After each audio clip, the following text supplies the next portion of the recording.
É provável que muitas dessas crianças o tenham contraído na sala de parto. Quanto mais longa a estadia no hospital, maiores as chances de o recém-nascido contrair esse patógeno. Enquanto a grande diversidade de micróbios parece ser um indicador de boa saúde nos adultos, nos bebês ocorre o inverso. Parece importante cultivar um grupo bem seleto de espécies nos primeiros dias de vida, com a ajuda das bactérias do ácido lático da vagina e dos oligosacarídeos do leite materno, para proteger os bebês de infecções e preparar seu sistema imunológico em formação. Mesmo combinar a amamentação com a mamadeira já aumenta a diversidade indesejada de micróbios, inclusive da bactéria C. diff, produzindo uma microbiota com uma composição intermediária entre a dos bebês exclusivamente amamentados e a dos que só são alimentados por mamadeira. Mas será que importa mesmo se os bebês têm uma diversidade só um pouco maior de micro-organismos na barriga? Será que encorajar um grupo diferente de bactérias pode mesmo causar algum mal? O fato de a amamentação ser melhor costuma ser bem enfatizado, mas com pouca compreensão do que isso realmente significa para a saúde da criança. O exame dos dados mostra um forte contraste entre a saúde de bebês amamentados e a daqueles alimentados por mamadeira. Para começo de conversa, bebês alimentados por fórmula infantil têm uma tendência maior a contrair infecções.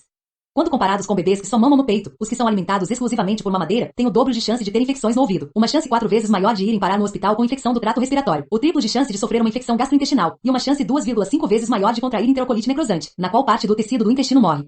Tem também o dobro de chance de morrerem de síndrome da morte súbita infantil. Nos Estados Unidos, a mortalidade infantil, antes de 1 ano, é 30% maior entre os bebês que não foram amamentados, mesmo levando em conta inúmeros outros fatores, como tabagismo na gravidez, pobreza e educação, e excluindo bebês cuja doença os impediu de mamarem no peito. Os bebês alimentados por mamadeira também têm quase o dobro de chance de desenvolver irritações de pele e asma, maior risco de desenvolver leucemia infantil, um câncer do sistema imunológico, e diabetes tipo 1. É provável que também tenham mais chances de contrair apendicite, amidalite, esclerose múltipla e artrite reumatoide. Para os pais, muitos desses riscos são suficientemente pequenos. Mas, como com o impacto da alimentação por mamadeira sobre a mortalidade infantil, o impacto sobre os milhões de bebês nascidos todos os anos é significativo o bastante para que devamos nos preocupar. Talvez o mais importante seja que alimentar os bebês com fórmula infantil praticamente duplica suas chances de desenvolverem excesso de peso. Quando os cientistas querem saber se um efeito é uma causa verdadeira, não apenas uma correlação coincidente, procuram pela dependência da dose.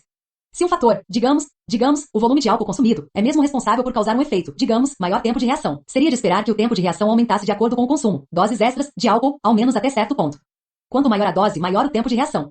A mesma relação pode ser vista entre a amamentação e o risco de obesidade. Um estudo descobriu que, para cada mês extra de amamentação no peito até a idade de 9 meses, o risco médio de crianças apresentarem excesso de peso caía cerca de 4%. 2 meses de amamentação faz o risco cair 8%, 3 meses, 12% e assim por diante. Após 9 meses de amamentação, uma criança tem 30% menos chances de desenvolver excesso de peso, em comparação com uma criança alimentada por mamadeira desde o nascimento. Já a amamentação sem qualquer suplementação de fórmula infantil parece ter um efeito ainda mais significativo, reduzindo o risco de desenvolvimento de excesso de peso em 6% a cada mês. O impacto da mamadeira sobre as chances de ter excesso de peso ou obesidade não se limita à primeira infância. Crianças mais velhas e adultos continuam mais passíveis a terem dificuldades com peso como consequência de seu tipo de alimentação quando bebês. A obesidade costuma vir acompanhada da diabetes tipo 2, e bebês que não mamaram no peito não são exceção. Crescer tomando apenas fórmula infantil torna uma criança 60% mais passível de desenvolver diabetes na vida adulta. À semelhança da cesariana, muitos dos riscos da falta do leite materno estão relacionados às doenças do século XXI. Para a geração Baby Boomer, nascida numa época em que a mamadeira era a norma, esses fatos e cifras talvez sejam bem tangíveis. Em meados dos anos 1970, o aleitamento materno voltou à moda, sobretudo entre os mais abastados e instruídos. Na década seguinte, quase o triplo de mulheres já vinham amamentando seus recém-nascidos. Mas a geração X e a geração do milênio não estão livres dos riscos trazidos pela mamadeira. Embora nas últimas 2 décadas a amamentação nos países desenvolvidos tenha aumentado progressivamente, passando de cerca de 65% em 1995 para quase 80% nos últimos anos, o comportamento quanto à amamentação ainda está longe das recomendações oficiais. Para os 20 a 25% dos bebês que jamais recebem um único gole de leite materno, e os outros 25% que passam a tomar fórmula infantil, nas primeiras 8 semanas, o aumento no índice de amamentação não é um grande consolo. Mesmo entre os bebês que são amamentados depois do nascimento, metade começa a receber suplemento de fórmula já durante a primeira semana. Nos Estados Unidos, apenas 13% das mães seguem as recomendações da Organização Mundial da Saúde, de 6 meses de amamentação exclusiva seguida da introdução de alimentos complementares apropriados, mas mantendo o leite materno por até 2 anos ou mais. Na Grã-Bretanha, menos de 1% das mães amamentam exclusivamente até o 6º mês do bebê. Claro que amamentar é difícil, sobretudo nos primeiros dias e semanas. Para algumas mães, não há possibilidade de escolha e a amamentação está fora de cogitação, talvez devido a algum problema de saúde do bebê ou falta de leite. Para outras mães, pressões financeiras e a falta de apoio determinam as opções disponíveis. Mas é provável que a sociedade como um todo tenha perdido de vista o que é normal, em termos de aleitamento materno. Nas sociedades tradicionais pré-industrializadas, os bebês são amamentados bem mais tempo do que no Ocidente. É comum a criança ser desmamada aos 2, 3 ou 4 anos, com frequência até a chegada do próximo bebê. As mulheres devem ser livres para escolher como criar os próprios filhos, mas nenhuma deveria ter que fazer essa escolha sem acesso a informações honestas sobre o impacto de cada opção. Além disso, seria bom para os bebês se houvesse melhorias na qualidade da fórmula infantil. No momento, poucas contêm oligosacarídeos ou bactérias vivas. O problema é que decifrar a mescla perfeita dos 130 tipos diferentes de oligosacarídeos e incluir uma comunidade saudável dos grupos mais benéficos de bactérias é algo que por enquanto está além de nosso alcance. Tentar antes de conhecermos as consequências poderia trazer resultados desastrosos. Nos primeiros 3 anos de vida, a flora intestinal de uma criança é altamente instável. Populações de bactérias chegam e partem, lutando pelo território. Novos grupos invadem, outros recuam. No primeiro ano de vida, há um declínio lento e constante na população do gênero Bifidobacterium. Porém, as maiores mudanças ocorrem entre os 9 e 18 meses de vida, provavelmente acompanhando a introdução de novas variedades de alimentos sólidos. Em um experimento, a introdução de ervilha e outros legumes e verduras precedeu uma alteração na microbiota. Antes dominada pelos filos Actinobacteria e Proteobacteria, ela passou a ser composta de firmicutes e bacteroidetes. Essas alterações drásticas constituem marcos no desenvolvimento do bebê.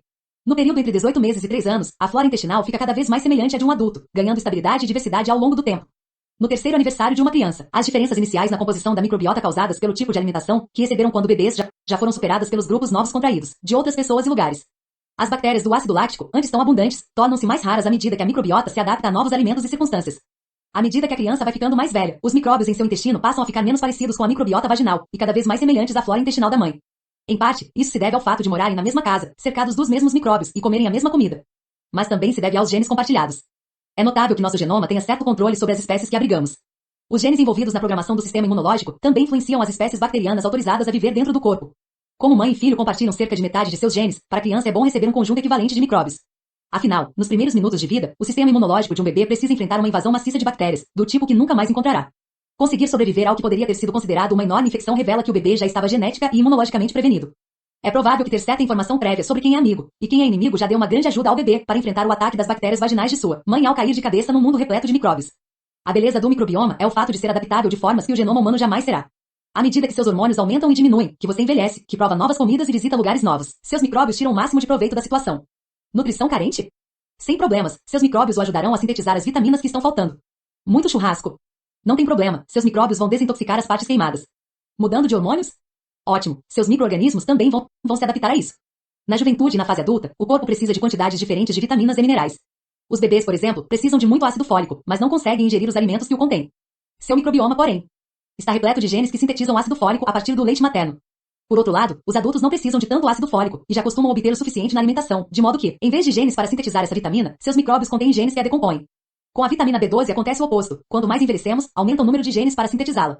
Mas seus micro-organismos não fazem isso por pura gentileza. Eles também precisam dessas vitaminas ou de seus precursores.